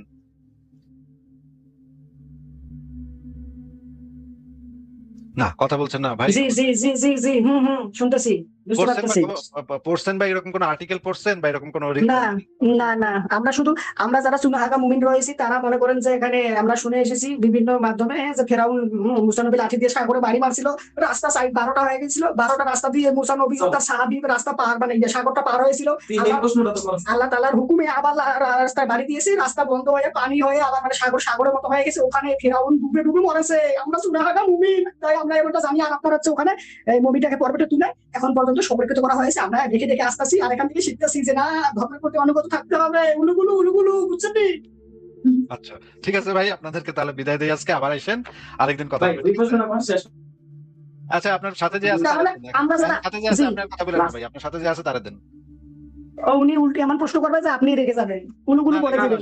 অসুবিধা নেই, দেখি এরা কতটুকু লাগাইতে পারে, দেখি দেন। কারণ আপনার সাথে আপনার আপনার যে কথা বলার ধরন বা মানে আপনাকে আপনার সাথে ও নতুন আজকে আপনার কথা শুনলো, এর আগে ও আর কি আপনার বিষয় অবগত না, বুঝতে পারছেন? আচ্ছা আচ্ছা, আর একটু আমি গালি আপনার গালাজ কথা করতে শুনে পারবে এসেছি মনে হয়। বাড়ি হ্যাঁ, 13 সালে। গালি হ্যাঁ, গালাজ হ্যাঁ, হ্যাঁ। গালি আছে, ঠিক আছে। আমার প্রশ্ন কি ভাই, আমি আপনাদের করি। হ্যালো, হ্যাঁ, বলেন বলেন বলেন। আচ্ছা বল। আপনি যেন কইলেন যে মানে মানুষ তৈরি হয়েছে বান্দর থেকে কিবা আবিদাবের জায়গা থেকে তৈরি হয়ে আইছে, হ্যাঁ? না ভাই, কথাটা আমি বলি নাই ভাই, আপনি আমার কথাকে একদম বিকৃত করে ফেললেন আমার কথাটাকে। এইটাকে না, যুক্তিবিদ্যার ভাষায় আপনি বলছেন যে মানুষ, ভাই এই কথাটা তো আমি বলি নাই, তাহলে আপনি আমার কথা, আমার মুখে আপনার কথা আমি বলি ওর প্রশ্ন, ওর প্রশ্নটা আমি বলি, আমি আপনারটা বুঝি ওরটা বুঝি, কিন্তু আপনারা কথা বললে হবে না, যার কারণে আমি মাঝখান থেকে কথা বলতে চাচ্ছিলাম, আপনি বললেন যে ওনাকে দেন ওনাকে দেন, আমি বলি ওনার প্রশ্নটা আমি বলি, তাহলে আপনি বুঝবেন, কারণ আপনাকে আমি চিনি, আপনি কিভাবে বললে বুঝবেন। আচ্ছা বলেন বলেন। হ্যাঁ, ওনার প্রশ্ন হচ্ছে, আপনি যে বললেন যে বিভিন্ন প্রাণীকুল থেকে ধীরে ধীরে আমরা মানুষ বর্তমান সময়ে যে অবস্থা রয়েছে এই অবস্থানে এসেছি, ওকে, এটাকে কেউ মানে 97% বিজ্ঞানী মানে যে হওয়া সত্য, আর বাকি ব্যক্তি মানে না, সাধারণ মানুষ বা অন্যান্য বিজ্ঞানী যারা ধর্মভক্ত, ওকে তারা মানে না। এখন ওর প্রশ্ন হচ্ছে, আমরা যারা মুমিন তারা মনে করেন যে আদম এন্ড হাওয়া আলাইহিস সালাম পৃথিবীর শ্রেষ্ঠ মানব, ওকে, তাদের থেকে প্রচলিত হয়ে এসেছে, ধর্মীয় রয়েছে, আর আমরা এটা মেনে মেনে এসেছি, আমরা যারা সুন্নাহ মুমিন এখন ধর্ম, হ্যাঁ, হ্যাঁ। এখন আপনারা যারা মানেন না, আপনারা যারা এই যে প্রাণীকুল যে বিভিন্ন একটু একটু করে পরিবর্তন হয়ে বিবর্তন হয়ে যে বর্তমান অবস্থায় এসেছে, তার মানে আমাদের আগে লেস ছিল, আমরা যারা মানব জাতি, আপনি এটাতেই বিশ্বাস করেন, তাই তো? আমি এটার প্রমাণ পাইছি, এটা তো অবিশ্বাস করার ওকে, কোনো এখন ওর প্রশ্ন হচ্ছে, তাহলে তাহলে আপনারা, আমরা মনে করেন যে আমরা বর্তমান যারা যে অবস্থায় রয়েছেন আপনারা বা আমরা, তাহলে আমরা তো মানি না, আপনারা মানেন, এখন আপনাদের মতে তাহলে আপনারা ওই সব প্রাণীকুল থেকে ধীরে ধীরে ধীরে আপনাদের আগে লেস ছিল, মানে এরকম আর কি, যে বিশ্রী আর কি, হ্যাঁ, এটা আপনি মানেন, তাই তো? এটা ওর তো প্রশ্ন মানা হচ্ছে ছাড়া তাই। তো কোনো উপায় নাই, আমি তো বললাম যে ওকে, এগুলো মানা ছাড়া কোনো উপায় নাই। কারণ আমি পৃথিবীর বিভিন্ন ভাই দেশে ঘুরছি। আমি আপনার একটা লজিক্যাল একটা প্রশ্ন করি। কথাটা একটু শুনে আপনি নেন, কথাটা শুনে নেন, কথাটা শুনে নেন। ওকে, ওকে, ওকে, ওকে। আমি পৃথিবীর বিভিন্ন বিজ্ঞান জাদুঘরে ঘুরে আসছি, ইংল্যান্ডে, আমেরিকাতে, জার্মানিতে, অনেক দেশের বিজ্ঞান জাদুঘরে ঘুরে আসছি। সেই সমস্ত জাদুঘরে সেই যে প্রাচীন যে ফসিল গুলা, মানুষের ফসিল গুলা, সেগুলার রাখা আছে সেই মিউজিয়ামে, সেগুলা নিজ চোখে গিয়ে দেখে আসছি যে মানুষের মানে ব্রেইনের যে মাথার যে খুলি, সেই খুলির আকৃতিটা আগে কিরকম ছিল, তারপরে কয় লাখ বছর পরে কি রকম হয়েছে, তার কয় লাখ বছর পরে কিরকম হয়েছে, এবং ওই খুলিগুলাকে বিজ্ঞানীরা পরীক্ষা করছে, এই যে পোস্টমর্টেম যেমন করে সেইভাবে পরীক্ষা করছে। এই পরীক্ষাটাকে বলা হয় কার্বন ডেটিং টেস্ট। এই কার্বন ডেট টেস্ট কইরা দেখছে যে এই খুলির যে মানুষটা সেটা কত বছর আগে জীবিত ছিল। এই জিনিসগুলা সমস্ত কিছু মিউজিয়ামে রাখা আছে, ওদের টেস্ট রেজাল্ট, ওদের খুলি, সেগুলো সমস্ত কিছু দেখার পরে আমি তো কোনো কিছু সহজে বিশ্বাস করি না। আমার তো সেই ইয়াই নাই যে আমি এগুলার কোনোটারে বিশ্বাস করুম। কিন্তু যখন আমি এত হাজার হাজার প্রমাণ পাবো, তখন তো বিশ্বাস করা ছাড়া আমার কাছে, এটা মাইনা নেওয়া ছাড়া আমার কাছে আর কোনো উপায় নাই। আপনি যদি প্রমাণ করতে পারেন এটা ভুল, আপনার কাছে যদি বেশি যুক্তি থাকে, বেশি প্রমাণ থাকে, তাহলে অবশ্যই আমি আপনার কথা মানবো। কিন্তু কোন বাপের বেটা এখন পর্যন্ত বিবর্তন তত্ত্বরে টোকা পর্যন্ত মারতে পারে নাই। বিবর্তন তত্ত্ব এত শক্তিশালী সায়েন্টিফিক থিওরি যে এটা এখন পর্যন্ত কোনো বিজ্ঞানী টোকা পর্যন্ত মারতে পারে নাই। এবং গত কয়েক বছরে যারা নোবেল পুরস্কার পাইছে, বেশিরভাগ নোবেল পুরস্কার পাইছে বিবর্তন তত্ত্বের উপরে গবেষণা কইরা। এই যে আমাদের যে ভ্যাকসিন বানায়, আমাদের যে টিকা দেয়, এগুলো বেশিরভাগ হইতেছে বিবর্তন তত্ত্বের উপর গবেষণা করে এগুলো দেওয়া হয়। আমাদের যে করোনা ভাইরাসের সাথে যে ফাইট করা, এটার যে মেকানিজম, এটার পিছনে আছে হচ্ছে বিবর্তন তত্ত্ব। যদি আমরা বিবর্তন তত্ত্বকে বাদ দিয়ে দিতাম তাহলে তো আমরা করোনার টিকাও বের করতে পারতাম না। আপনারা যদি এই ধরনের কথাবার্তা বলেন, যে হুজুরদের ওয়াজ শুনে যদি আপনারা এই সমস্ত কথাবার্তা বলেন, তাহলে এটা ভাই খুবই হতাশাজনক। হ্যাঁ, বলেন এই যে ভাই, আপনারা দুইজনের একজনও কি বিবর্তন তত্ত্ব সম্পর্কে কোনো বই পড়ছেন আসলে, নাকি হুজুরদের ওয়াজ শুনে এগুলো বলতেছেন? জি জি, সঠিক বলেছেন। কোন প্রকার ইয়ে নাই, বই পড়েন, এভিডেন্স তাই নাই। না? নাই, এই যে evidence নাই। বাল দেবতারা আপনারা তো কোনো বইপত্র পড়েন নাই তো, যে এটার উপর একটা বই পড়ে দেখি যে এটার ভিতরে কি লেখা আছে, তা তো পড়েন নাই তো। জি, আমি 2012-13 সাল থেকে আপনাকে আপনার উপর হামলা হওয়ার পর থেকে আপনাকে আমি ফলো করে আসতেছি। আর আমি এই বিষয়ে ঘাটাঘাটি করতেছি, মানে আমি একজন প্রকৃত মুসলমান। ওকে, আমি যখন জাস্টিফাই করতে চাচ্ছি যে কোনটা মানবো কোনটা মানবো না, মানে ওভারঅল আমার পক্ষেও কিছু প্রশ্ন রয়েছে, বিপক্ষেও কিছু প্রশ্ন রয়েছে। যেগুলো পক্ষে রয়েছে যে সেগুলো আপনারা কি এখন একটা জিনিস দেখবেন যে আমি কি জেমিনাইকে একটু জিজ্ঞেস করব যে বিবর্তন তত্ত্ব সম্পর্কে কয়েকটা কোশ্চেন করে দেখি যে ভাই আপনার কথা শুনলে আমার আপনার সাথে যে আছে ভাই, এই যে অবুজ ভাই আপনার সাথে যে আছে, সে কি জেমিনাই কি এটা বুঝে? তাহলে আমি জেমিনাইকে জিজ্ঞেস করে দেখাইতাম যে ওরা কি বলে। মানে ও হচ্ছে প্রকৃত সুনাহাগা মুমিন, ধর্মের মধ্যে যা আছে ও তাই মানে, এর বাইরে কোনো মানে না, বাংলা কথা। একদম একদম মানে মানে ভালো বা একেবারে বিশ্বাসী। তাহলে তো ওই যে ওই 7টি আজওয়া খেজুরের ইয়াটা তো ওনারে দিলে ভালোই তো। উনি ও প্রথমে বলেছিল, ওকে আমি থামাই দিয়েছি, মানে আচ্ছা এই যে একটা হ্যাঁ, হিন্দু ধর্ম খ্রিস্টান ধর্ম সবাই আছে এখানে। আচ্ছা, ঠিক আছে। বাইবেলে কি আছে? হ্যাঁ, প্রমাণ আছে? অবশ্যই মনে আছে হ্যাঁ, ও প্রুফ দেখাবে। একজন হুজুর খেয়েছিল, ওই কি জানি মিশাই দিয়েছিল, ওই হাদিস পরে খেয়েছে, আল্লাহ হাদিস। তাহলে তো ভাই আরো ভালো হইলো, একজন হুজুর যদি খেয়ে থাকে তাহলে তো উনি তো এখনই খেতে পারবে। তাহলে কালকে আমরা এটার একটা ব্যবস্থা করি, যে কালকে আমরা লাইভ করব, একটা মেগা লাইভ হবে, সব নাস্তিকরা সেই লাইভে যুক্ত হবে এবং সব নাস্তিকরা এখানে দাঁড়ায় দাঁড়ায় দেখবো। এবং আমাদের এই ভাইও কালকে সকালবেলা আজওয়া খেজুর খাইয়া 7টি কেন 70টা খাওক, আমার কোনো সমস্যা নাই, যে কটা ইচ্ছা খাওক। তার সকাল মানে তারপরে কালকে এই সময়ে উনি লাইভ ভিডিও অন কইরা আমাদের সামনে ইয়া খাওয়ায় দেখাবে। তাহলে তো খুবই ভালো হইলো, তাহলে আমরা একটা প্রমাণ পাওয়া যাবো সরাসরি চোখের সামনে, নাকি বলেন ভাই? কালকে তাহলে চ্যালেঞ্জটা নেন। অবুজ ভাই একটু আনমিউট করে দেখেন উনি রাজি হয় কিনা। কালকে আমরা আপনাকে ভিডিও দেখাবো। এখন একজন হুজুর খাচ্ছে, যে আমাকে ভিডিও বাইর করে দিয়েছে, আপনাকে এখন দেখাবো। বিষ পান করে একটি আওয়াজ ফেলেন। ওই ভিডিওটা তো আমি টেস্ট করতে পারবো না ভাই। ওই ভিডিওটা টেস্ট করবো কেমনে যে ওই ভিডিওটা ওইটার ভিতরে আসলে বিষ খাইছে নাকি অন্য কিছু খাইছে? হ্যাঁ, এটাই তো আমার ওই জন্য আপনাকে হিন্দু ধর্মের লোক আছে, বাইবেলের লোক আছে, বিপক্ষের লোক আছে। আপনার বিপক্ষের লোক যদি ওই জায়গায় থাকে, আপনারা তো মনে করেন সুযোগ দিব না, কিংবা আমি আপনার এখন বর্তমানে সুযোগ দিব না। বিপক্ষের লোক আসলেই বিপক্ষের লোক নাকি সাজায় নিয়ে গেছে নাটক করতে, এটা আমি কেমনে বুঝুম ভাই? হ্যাঁ, আপনার ক্ষেত্রে তো না, না বুঝুম ভাই, আপনার ওই জায়গায় আপনার সহজ তো, এটার সলিউশন সহজ তো। সহজ সলিউশন হলো আপনি নিজে খায় দেখাইবেন আমাকে। আপনার তো ইমান একদম টইটম্বুর বোঝাই যাইতেছে, আপনি একটা ইমানদার মুমিন বোঝাই যাচ্ছে। তাহলে আমি একটা প্যাকেট পাঠাবো, সেই প্যাকেটটা আগে কেউ খুলতে পারবো না। আমি একটা নাম্বার দিয়ে দিব, সেই নাম্বারটা টিপলে ওই প্যাকেটটা খুলবো। খালি ওই প্যাকেটের ভিতরে আমি একটা জিনিস দিয়ে দিব, ওইটা আপনি কালকে লাইভের ভিতরে সবার সামনে ভিডিও অন করে খায় দেখাইবেন। সকালবেলা আপনি 7টা খেজুর খায়েন, অসুবিধা নেই, আমার সমস্যা নেই। আমি আপনার 7টা খেজুরের দামও দিয়ে দিব, অসুবিধা নেই, কোনো সমস্যা নেই। বিকালবেলা সন্ধ্যার সময় আপনি ভিডিও ক্যামেরা অন করে আমার লাইভে যুক্ত হইবেন। যুক্ত হয়ে আমি এই যে একটা প্যাকেট পাঠাবো ডিএইচএল করে, প্যাকেটটা আপনি সবার সামনে খুলবেন এবং ওইখানে আমি সিগনেচার করে দিব, যেন আপনি ওইটার ভিতরে কোনো টুইস্ট করতে না পারেন, ওই প্যাকেটের ভিতরে জিনিস চেঞ্জ করে দিতে না পারেন। এই জন্য আমি এটা একটা সিল গালা করে দিব। শুধুমাত্র ওই নাম্বারটা চিপলে ওই প্যাকেটটা খুলবো।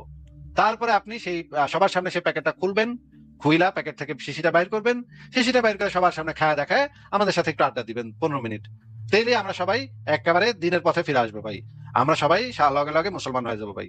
লা ইলাহা ইল্লাল্লাহ। সাথে আমিও আমি কিন্তু মাঝামাঝি আছি, সাথে আমিও উপকৃত হয়ে যাব। আমি কিন্তু মাঝামাঝি আছি।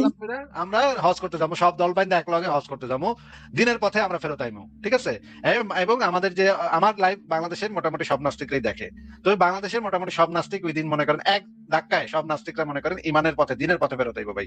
তাহলে ভাই মুমিন ভাইটি আপনি কি তাহলে এটা চ্যালেঞ্জটা নিতে রাজি আছেন? বলেন এবার। ও নিজে বাজার থেকে কিনে নিয়ে এসে খাবে, তাহলে হবে, আপনারটা দিবে না। না না না না না না না, আপনি কি ইন্দুর মারার বিষ নিয়ে আইবেন নাকি? এগুলা খেলে হইব? আপনি কোকা কোলা মিলাই খাইবেন, এটা তো খেলে তো হইব না ভাই। আমারও একই কথা। আমি আসল জিনিস আমার কথা হলো কি ভাই, আমি আপনার ভিডিও কল দিয়ে যাবো, আপনি যে দোকান আমার দেখা দিবেন, আমি ওই দোকান থেকে কিনে আপনার সামনে খাবো।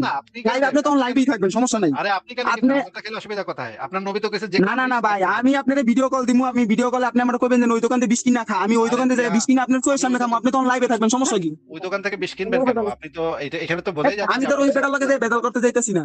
কিভাবে ওই বেটা আমার চিন্তা আছে না আপনার আমার কেন এলাকা এটা তুই দরকার? আমি আর সিঙ্গাপুরে আপনি যদি আপনার সামনে ভাই কিনা খাম দরকার নেই আচ্ছা, না আপনি যেটা দিবেন আমি এটা খাম কেন আপনার তারাই ইমান খালি যদি খাবে না, খাইলে পরিপূর্ণ আমি আর থাকে, সামনে ভাই কিনা খাম আপনার ইমান যদি পরিপূর্ণ থাকে তাহলে আমারটা খাইতে আপনার অসুবিধা কোথায়?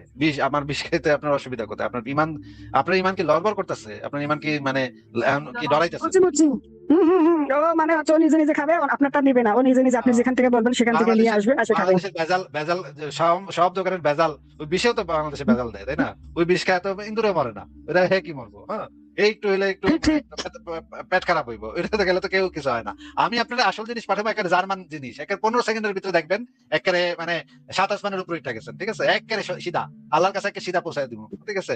আপনি খাইবেন কিনা কোন ভাই? আমি যে এখানে আছি এদের সাথে কিরকম সিচুয়েশন আমাকে মেনটেন করে রাখতে হয় সেটা আমি জানি, আপনি তো মিয়া পলাই গেছেন। আচ্ছা, ইমানদার মুমিন ভাইটিরে বলেন আমি একটা প্যাকেট পাঠাম কালকে, খাইবো কিনা বলে দেখ, অসুবিধা কি? আমি তো বললামই পলাই গেছে পলাই গেছে পলাই গেছে। আহ, ঠিক আছে, মানে ঠিক আছে। আপনি আপনি বিষয়টা একবার রিয়েলাইজ করেন যে এদের সাথে যে আমি বর্তমানে এখানে রয়েছি কিরকম সিচুয়েশন আমাকে পড়তে হয়, একবার খালি রিয়েলাইজ করে দেখেন একবার।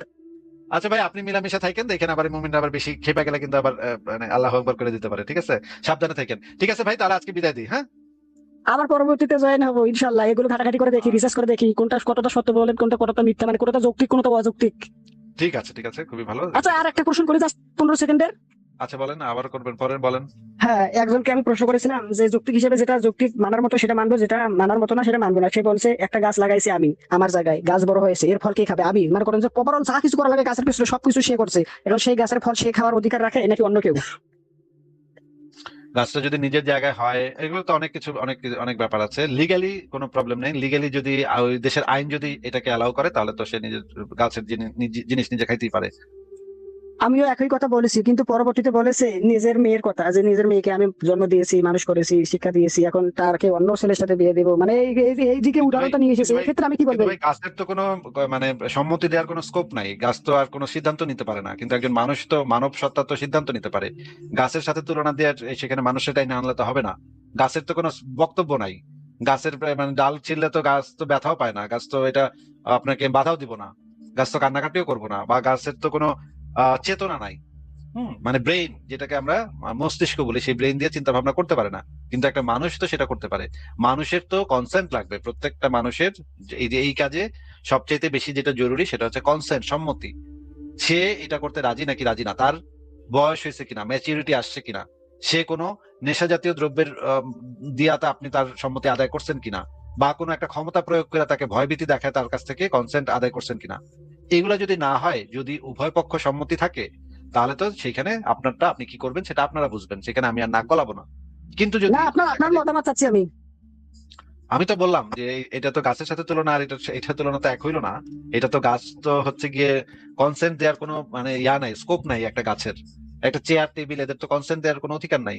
কিন্তু এই গাছপালা, চেয়ার টেবিল, এগুলোর সাথে যদি আপনি মানুষকে তুলনা করে ফেলেন, এটাও একটা খুবই খারাপ উদাহরণ হিসেবেই খারাপ। কারণ এখানে একজন মানুষকে অবজেক্টিফাই করা হচ্ছে, মানে হচ্ছে একজন মানুষ, মানব সত্তাকে আপনি একটা অবজেক্টের সাথে, মানে একটা বস্তুর সাথে তুলনা করতেছেন। মানুষ তো একটা বস্তু না ভাই, মানুষের তো একটা স্বাধীন সত্তা আছে, মানুষের তো চিন্তা ভাবনা আছে, চেতনা আছে। এটা তো খুবই বাজে উদাহরণ আপনি দিয়েছেন, এই উদাহরণ আর কখনো দিয়েন না।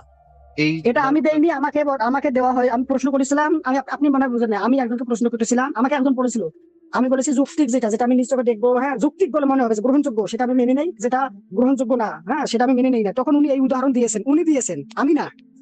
আচ্ছা, আপনি বলবেন যে যৌক্তিক ভাবে আমরা মনে করি যে গাছের সাথে একজন মানুষের তুলনা দেয়া এটা খুবই বাজে একটা উদাহরণ, এটা একটা ফলস অ্যানালজি। হ্যাঁ, যুক্তিবিদ্যার ভাষায় এটাকে বলা হয় ফলস অ্যানালজি।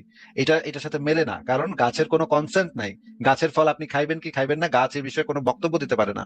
কিন্তু একজন মানুষের সাথে, মানুষের একটা স্বাধীন সত্তা আছে, চিন্তা ভাবনা আছে, পছন্দ অপছন্দ আছে, রুচি অভিরুচি আছে, সে তার নিজের সিদ্ধান্ত নিজে নিবে।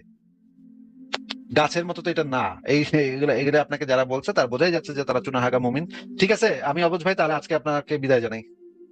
তাহলে আপনার হচ্ছে মনে করেন ধরেন নিজের মেয়ের সাথে যদি মেয়ে যদি রাজি থাকে, নিজের সন্তান, ওকে, তাহলে আপনার মতে হ্যাঁ। আমি তো বলে দিলাম, যদি সেখানে কোনো কনসেন্টের ভায়োলেশন না হয়, যদি সেখানে কোনো ক্রাইম না ঘটে, যদি ওভারঅল সবকিছু পজিটিভ থাকে, ওভারঅল সবকিছু এ টু জেড পজিটিভ, তাহলে নিজের মেয়ের সাথে যদি সেক্সুয়ালি মানে সহবাস হয়, তাহলে আপনার মতে ইয়া নাই, দ্বিমত পোষণ নাই, এখানে হ্যাঁ আপনি সম্মতি। এই ক্ষেত্রে আরেকটা প্রবলেম আছে যে আমরা মনে করি যে নিকট আত্মীয়ের মধ্যে যদি এই ধরনের যৌন সম্পর্ক হয় তাহলে যে বাচ্চাগুলো তৈরি হয় সেই বাচ্চাগুলার প্রতিবন্ধী হওয়ার সম্ভাবনা জানি নিজের মামাতো বোন, ফুফাতো বোন, চাচাতো বোনের সাথে বিয়ে হওয়াকে মুসলমান সুন্নাহা মুমিনরা পজিটিভলি নেয়, কিন্তু আপনারা নেগেটিভলি নেন। জিনিসটা বাজে হবে দেখেন, এটা জীবনে আমি জানি। আমরা সেটাকেও ডিসকারেজ করি যেন এটা সমাজের ভিতরে না ঘটে, যতটা সম্ভব কমানো যায়। এই মামাতো বোন, চাচাতো বোন আর নিজের মেয়ে বা নিজের পোলা বা নিজের মাইয়া এগুলো তো আরো কাছে, তাই না? মামাতো বোনের অনেক কাছে, তখন তো এটা আরো বিপজ্জনক। এই কারণে আমরা এই বিপদটা মানুষকে ইনফর্ম করি। কিন্তু ভাই, আপনি কি আপনার ব্যক্তিগত জীবনে কি করবেন না না করবেন সেই বিষয়ে তো আমি শুধুমাত্র আপনি কোনো ক্রাইম করলে তখন নাক গলাইতে পারি, কিন্তু আপনি আপনার ব্যক্তিগত জীবনে কি করবেন না না করবেন সেটা তো আমি আপনাকে কোনো কাজে বাধ্য করতে পারি না। আপনি যদি অ্যাডাল্ট হন, আপনার মানে মেয়েও যদি অ্যাডাল্ট হয়, দুইজন যদি স্বেচ্ছাসম্মতি কিছু করেন, তাহলে তো সেখানে আমি নাক গলাইতে পারি না। এটাকে আমি সমর্থনও করি না, অসমর্থনও করি না। আমি আপনাদের ভিতরে নাক গলাবার অধিকারটা তখন পাবো যখন কোনো একটা ভিকটিম থাকবে, কোনো একটা পক্ষের উপরে আপনি কোনো নির্যাতন করবেন, তখন শুধুমাত্র আমি আপনার ব্যক্তিগত বিষয়ে নাক গলাতে পারবো। আপনি আপনার বেডরুমে কি করেন সেটা দিয়ে তো ভাই আমার কিছু যায় আসে না।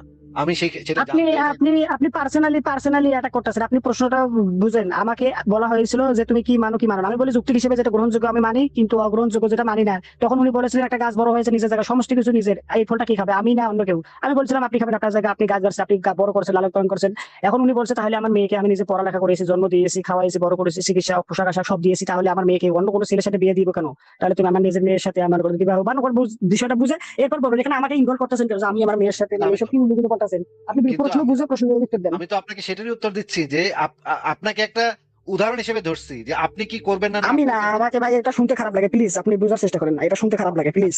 ঠিক আছে, মনে করেন কুদ্দুসে কি করবো না না করবো, কুদ্দুসে তার মায়ের সাথে, বাপের সাথে, বোনের সাথে, ভাইয়ের সাথে, মেয়ের সাথে, পোলার সাথে, কার সাথে কি করবো না না করবো এই বিষয়ে তো আমি জানতেও চাই না এবং জানতে ইন্টারেস্টেডও না। এটা পার্সোনাল ব্যাপার, কে কার সাথে কি করতেছে এটা মানুষের পার্সোনাল ব্যাপার।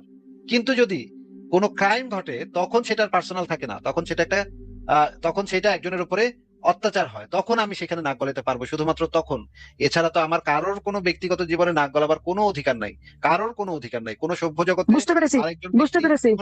মনে করেন আপনি আপনার বাসায় বসে বসে মানে কুদ্দুসে মনে করেন কুদ্দুসের বাসায় বসে বসে কুত্তার গু খায়।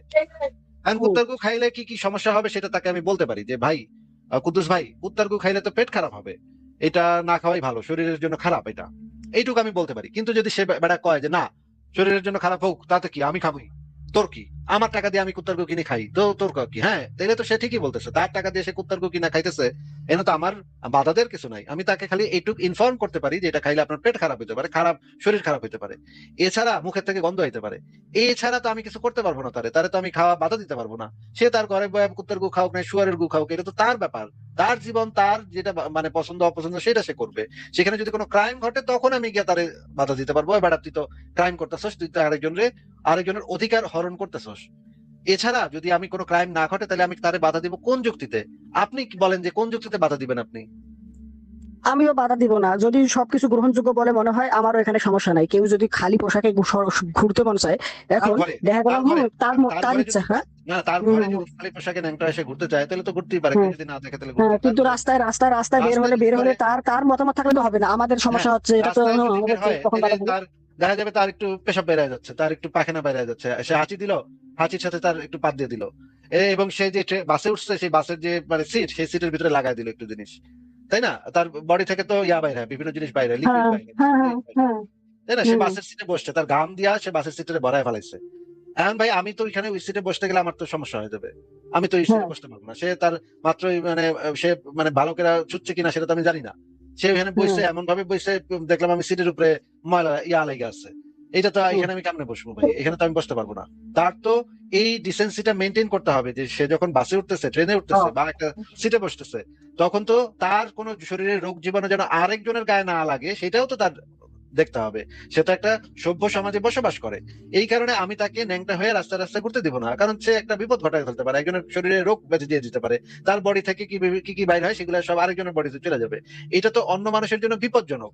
এই কারণে আমি তাকে বলতে পারবো যে তুমি ন্যাংটা হয়ে রাস্তাঘাটে ঘুরতে পারবো না, তুমি কম জামা কাপড় পরে ঘোরো, কিন্তু অন্তত তোমার যেই জায়গাগুলো থেকে ফ্লুইড বাইর হয়, মানে হচ্ছে গিয়ে বিভিন্ন ধরনের তরল জিনিস বাইর হয়, সেই জায়গাগুলো তুমি সেভ করে রাখবা, এমন কাপড় পরবা যেন ওই তরল পদার্থগুলো বাইরে যেতে না পারে। তাইলে আমি সেফ এন্ড সিকিউর থাকবো, আমার শরীরে তোমার শরীরে রোগ জীবাণু আসতে পারবে না। এইটুক যদি এনশিওর করে, তাইলে সে তার জামা কাপড় তার পছন্দ অনুসারে পরুক। সে লাল জামা পরবো নাকি কমলা জামা পরবো এই বিষয়ে আমার কোনো বক্তব্য নাই, কিন্তু সে যদি ন্যাংটা থাকে তাহলে আমার বিপদ আছে। এই জন্য আমি আমার ক্ষতি চাই না, অন্য মানুষেরও ক্ষতি চাই না। এই কারণে তাকে আমি বলতে পারবো যে তুমি ন্যাংটা হয়ে রাস্তা করতে পারবে না, কারণ একটা পাত দিয়ে দিছো তুমি, তোমার পাদের সাথে কি বেড়ে গেছে ওইটা তো তুমি হ্যাঁ, বুঝতে পেরেছি। লাগায় রেখে আসছো, তাই না? সেটা লাগায় রেখে হ্যাঁ, বুঝতে পেরেছি। ভাই এখন আমি বসবো কেমনে? এই ধরনের পাবলিক সেফটি, যেটাতে পাবলিক সেফটি লঙ্ঘন হয়, পাবলিকের যে নিরাপত্তা, সেই নিরাপত্তা বিঘ্নিত যেখানে হবে সেখানে আমি হ্যাঁ, বুঝতে পেরেছি ভাই, প্লিজ বুঝতে পেরেছি, প্লিজ বুঝতে পেরেছি। এখন কথা হচ্ছে আমাদের জন্ম হয়েছে, আমরা একদিন মৃত্যুবরণ করবো, আমরা মাটির সাথে মিশে যাবো, শেষ। আমাদের কোনো বিশ্বাস ছাড়া কোনো কিছু হবে না। তাহলে আমরা আপনারা যারা মনে করেন যে ইয়া রয়েছেন, নাস্তিক রয়েছে, তাদের মতে এটা হচ্ছে এটা, কিন্তু তাহলে তো যার মন যা চায় সে তাই করবে, কোনো বিচার সালিশ তো দুনিয়াতে মনে করেন যে হলে না হলে হলে পরে হলে হবে, না হলে তো মনে করেন কোনো ইয়া নাই। হাদিস কালাম বা কিয়ামত ফুরসিরাত। এই প্রশ্নের উত্তর ভাই অসংখ্যবার দেওয়া হয়েছে, আমার ইউটিউব চ্যানেলটা দেখেন। আজকে আপনার সাথে সংক্ষিপ্ত আকারে, সংক্ষিপ্ত, প্লিজ প্লিজ, এক দুই লাইনে। না ভাই, এটা সংক্ষিপ্ত উত্তর দেওয়া যায় না ভাই, এটার আলোচনাতে ঢুকলেই 1 ঘন্টা শেষ। আপনি একটু আমার ইউটিউব চ্যানেলে ঢুকে একটু সার্চ করেন, অনেকগুলো ভিডিও পাবেন এই বিষয়ে, সেটা একটু শুনে নেন। এবং আমার সংশয়.com এই বিষয়ে আমার লেখাও আছে অনেকগুলো। আমি আপনার একটা ভিডিও দেখেছি, আল্লাহ তাআলার বিচার কিরকম হবে দেখেছি, জানি এই বিষয়ে। তবে এটা ক্লিয়ার বুঝতে পারি নাই সঠিকভাবে। আপনারা আমি যতটুকু বুঝেছি যে আপনারা যারা রয়েছেন, মনে করেন যে জন্ম হয়েছে একদিন মৃত্যু হবে, মাটির সাথে মিশে যাবেন, কোনো বিচার সালিশ কিয়ামত ফুরসিরাত আখিরাত কোনো কিছু নাই, একবারে যে জায়গা যে মানে পয়সা যাবো শেষ। এখন যেটা প্রমাণ আপনারা নাই, যদি রয়েছেন যা মন চায় তাই করেন না, কারণ আপনারা মানবিক থেকে, হ্যাঁ মানবিক যেটা প্রমাণ নাই থেকে, সেটা আমরা মানি না ভাই, যেটা প্রমাণ নাই বুঝতে পারছি। মানবিক দিক থেকে, আপনাদের মানবিক দিক থেকে যেটা পজিটিভ সেটা আপনারা করেন, যেটা নেগেটিভ সেটা আপনারা করেন না, মানবিক দিক থেকে, নিজের মানবিক বিবেক বুদ্ধি থেকে। মানবিক দিক থেকে তো বটেই, সেই সাথে আমি যদি নিজে ভালো থাকতে চাই, আমরা আমাদের অভিজ্ঞতার মাধ্যমে দেখছি যে আমার আশেপাশের সবাই যদি ভালো থাকে তাহলে আমি নিজেও ভালো থাকি, আমার ভালো থাকার সম্ভাবনাটা তখন বৃদ্ধি পায়।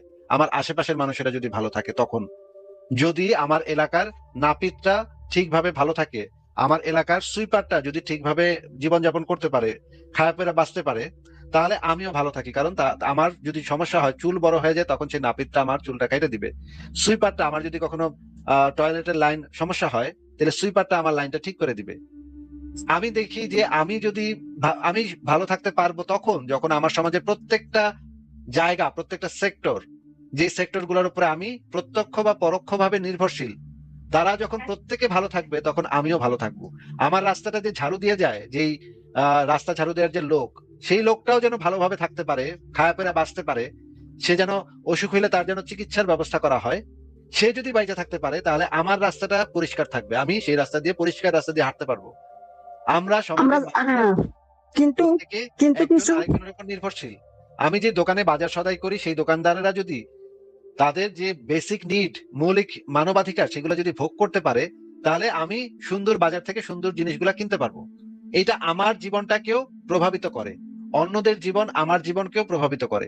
এই জন্য আমি এরকমের একটা সমাজ ব্যবস্থা চাই যেখানে আমিও ভালো থাকবো, আমার আশেপাশের মানুষরাও ভালো থাকবে।